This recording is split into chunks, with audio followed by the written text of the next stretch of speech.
अनादिकाल से भक्त और भगवान का संबंध बहुत ही मधुर रहा है।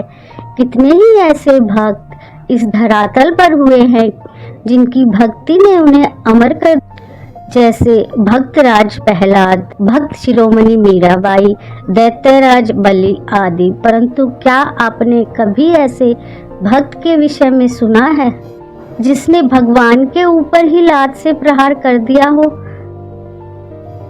नमस्कार दोस्तों, मधुर सरस चैनल पर आपका स्वागत है। अगर आप महर्षि भृगु और श्री हरि विष्णु के इस प्रसंग के बारे में नहीं जानते हैं तो वीडियो में अंत तक बने रहें और चैनल को सब्सक्राइब करें।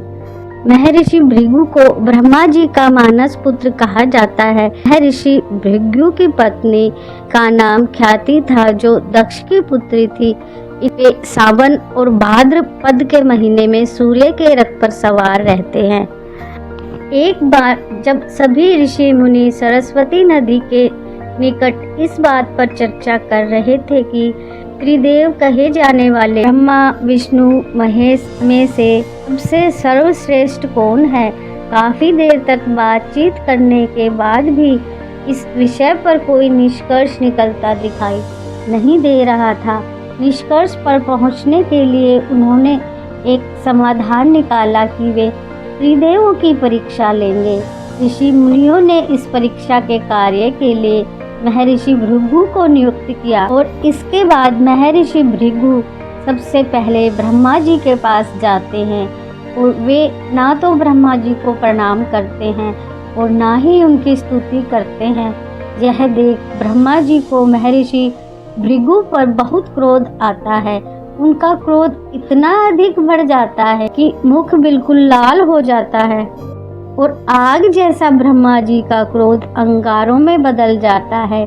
लेकिन कुछ क्षणों के बाद उन्होंने अपना गुस्सा ठंडा करने का प्रयास किया, यह सोचकर कि आखिर भृगु है तो उनके पुत्र ही, और इस प्रकार उनके विवेक बुद्धि ने क्रोध को दबा लिया। ब्रह्मा जी से भेंट करने के बाद महर्षि भृगु भगवान शिव से मिलने कैलाश पहुँचे।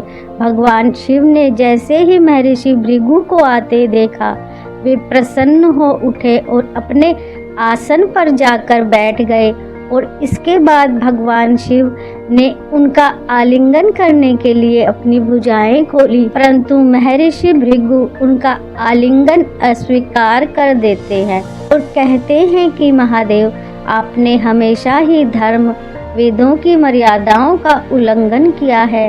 आप इन दुष्ट राक्षसों व असुरों को जो वरदान देते हैं, उनके कारण सृष्टि को कई प्रकार के संकटों का सामना करना पड़ता है और आपकी इन गलतियों की वजह से मैं आपका आलिंगन कदापि स्वीकार नहीं करूँगा। महर्षि भृगु के मुख से इस तरह की बातें सुनकर महादेव गुस्से से लाल हो उठे। उनका क्रोध इतना अधिक बढ़ गया कि वे त्रिशूल उठाकर भृगु पर प्रहार करने वाले थे, परंतु तभी बीच में देवी सती आ गई और फिर उन्होंने अनुनय विनय करके इसी तरह महादेव का क्रोध शांत किया। और इस घटना के बाद महर्षि भृगु ने बैकुंठ धाम की ओर प्रस्थान किया। उस समय भगवान विष्णु देवी लक्ष्मी की गोद में सिर रखकर विश्राम कर रहे थे।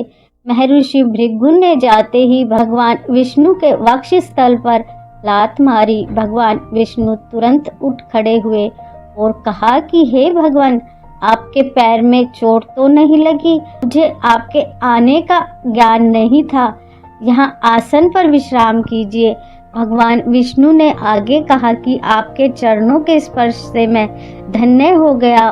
भगवान विष्णु का उनके प्रति प्रेम देख महर्षि भृगु के आंखों में आंसू आ गए और अंत में वे सभी ऋषि मुनियों के पास पहुँचे। सारी कहानी विस्तार से कह सुनाई। उनकी कहानी सुनकर सभी ऋषि मुनि आश्चर्यचकित रह गए, साथ ही सभी के संदेह दूर हुए। इस घटना के बाद से ही वे भगवान विष्णु को सर्वश्रेष्ठ मानकर उन्हें पूजने लगे। यानी वे सभी इस निष्कर्ष पर पहुँचे कि त्रिदेवों में भगवान विष्णु ही श्रेष्ठ हैं। आपको ये कहानी कैसी लगी कमेंट बॉक्स में अवश्य लिखें। वीडियो को लाइक शेयर करें, चैनल को सब्सक्राइब करें और कमेंट में जय हरि विष्णु अवश्य लिखें।